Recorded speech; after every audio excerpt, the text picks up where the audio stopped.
Ada pertanyaan begini, mengapa saya harus sekolah? Apa tujuan sekolah? Apa makna sekolah? Karena itu kita akan membahas makna sekolah.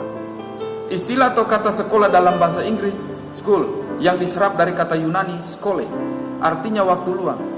Kata ini juga dapat diartikan yaitu cara mengisi atau memanfaatkan waktu luang. Tetapi pada akhirnya, konsep sekolah berkembang menjadi sekelompok orang yang diberi pengajaran di waktu luang mereka.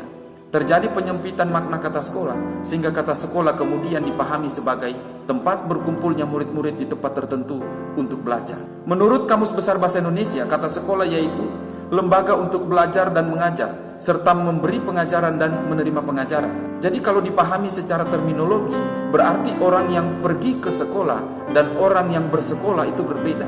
Orang yang pergi ke sekolah belum tentu bersungguh-sungguh melakukan proses belajar dan menerima pengajaran. Tetapi orang yang bersekolah, dia pasti sungguh-sungguh melakukan proses belajar dan menerima pengajaran. Ada beberapa hal yang akan kita pikirkan berkaitan dengan ini. Yang pertama yaitu orang yang hanya pergi ke sekolah. Orang yang hanya pergi ke sekolah, orang yang tidak pernah sungguh-sungguh menjalani proses belajar dan menerima pengajaran. Dia hanya pergi ke sekolah. Orang yang hanya pergi ke sekolah adalah orang yang hanya mencari pengakuan bahwa dia sudah bersekolah. Dia hanya mendapatkan ijazah tetapi tidak mendapatkan pengetahuan. Orang yang hanya pergi ke sekolah, orang tidak pernah mengerti mengapa ia harus bersekolah. Orang yang hanya pergi sekolah, orang ini tidak pernah mengetahui apa yang seharusnya dia ketahui di sekolah. Yang kedua, orang yang bersekolah adalah orang yang mau belajar dan menerima pengajaran. Dia merasa malu kalau dia tidak memiliki pengetahuan. Dia malu kalau dia memiliki ijazah, tetapi kalau dia tidak memiliki pengetahuan. Orang ini adalah orang yang mempunyai motivasi, tujuan, dan alasan yang jelas tentang bersekolah. Orang yang bersekolah adalah orang yang sungguh-sungguh mengerti apa yang dia ketahui dan dia suka memberikan dan membagikan pengetahuannya kepada orang lain. Lalu pertanyaannya sekarang adalah, apa jaminan bersekolah bagi kita? Mengingat bahwa ada yang tidak bersekolah tetapi sukses, kaya, dan orangnya baik. Sedangkan orang yang bersekolah ada yang miskin, gagal, dan orangnya jahat. Contohnya orang yang korupsi. Jadi bagaimana dengan itu? Lalu apa jaminan bersekolah itu bagi kita? Nah, kita pikirkan ini. Yang pertama, sebenarnya tidak ada korelasi atau hubungan antara bersekolah dengan menjadi kaya atau menjadi miskin. Ini bukan hukum kausalitas atau sebab akibat. Kalau bersekolah menjadi kaya, kalau tidak bersekolah menjadi miskin. Atau kenapa bersekolah tapi miskin? Kenapa tidak bersekolah tapi kaya? Tidak seperti itu. Yang kedua, realitanya atau faktanya, orang menjadi kaya dan miskin itu bisa karena faktor-faktor lain. Contohnya, miskin karena boros, miskin karena ditipu, karena malas, dan miskin karena kena musibah. Atau kalau orang kaya, mungkin saja karena dia menipu, karena selingkuh, karena mencuri, karena korupsi, dan karena hal-hal jelek lainnya. Memang bisa saja orang yang sungguh-sungguh bersekolah, dia mempunyai pengetahuan dan pintar, dia akhirnya menjadi orang yang sukses, itu bisa. Tetapi maksud saya adalah, itu bukan sebuah formulasi. Kalau bersekolah pasti menjadi kaya, kalau tidak bersekolah pasti menjadi miskin.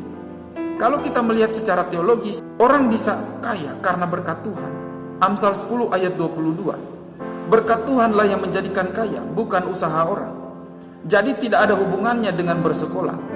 Ini bukan hukum kausalitas. Bersekolah adalah tempat di mana orang melakukan proses belajar dan mengajar, memberi pengajaran dan menerima pengajaran. Seseorang dibentuk dan diproses, dilatih untuk belajar berpikir. Jadi manfaat sekolah yang pertama yaitu melatih, membiasakan diri untuk berpikir logis.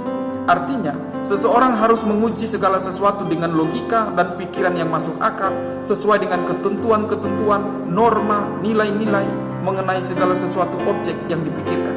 Contoh, tidak mudah diadu domba. Dia bisa membedakan antara yang baik dan yang jahat. Yang kedua, melatih, membiasakan diri untuk berpikir benar.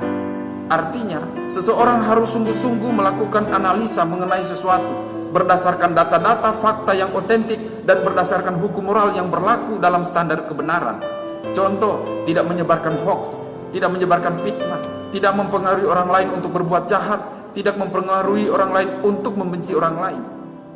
Yang ketiga, melatih membiasakan diri untuk berpikir baik, Artinya, seseorang harus sungguh-sungguh memberikan aktualisasi pemikiran dan tindakan berdasarkan perenungan-perenungan dan keputusan-keputusan hati yang jujur, bersih dari segala kemungkaran.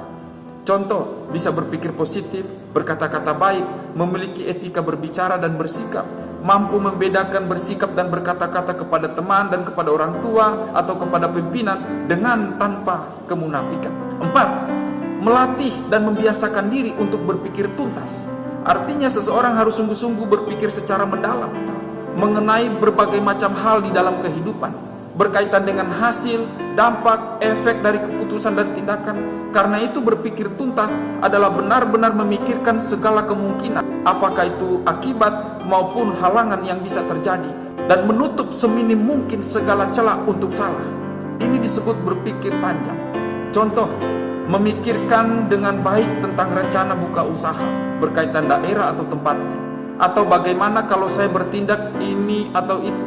Semua harus dipikirkan secara tuntas supaya nantinya bisa menghasilkan sesuatu yang baik, aman bagi diri sendiri, berguna bagi orang lain dan lingkungan. Jadi, menurut saya, orang yang bersekolah adalah orang yang melatih dirinya, membiasakan dirinya untuk berpikir logis, berpikir benar, berpikir baik, dan berpikir tuntas. Artinya sungguh-sungguh menggunakan pikiran dengan sebaik-baiknya untuk menghasilkan perkataan, sikap, karya, pengaruh, kehidupan, agama, dan semuanya dengan sebaik-baiknya. Kalau Anda tidak terlatih atau tidak terbiasa berpikir demikian, berarti Anda hanya pergi ke sekolah tetapi tidak pernah bersekolah. Anda hanya membawa buku tetapi tidak pernah membaca buku. Hanya membayar uang sekolah tetapi tidak mendapat ilmu pengetahuan. Hanya membawa diri ke dalam kelas tetapi tidak membawa pikiran. Ingat, takut akan Tuhan adalah permulaan pengetahuan, tetapi orang bodoh menghina hikmat dan didikan.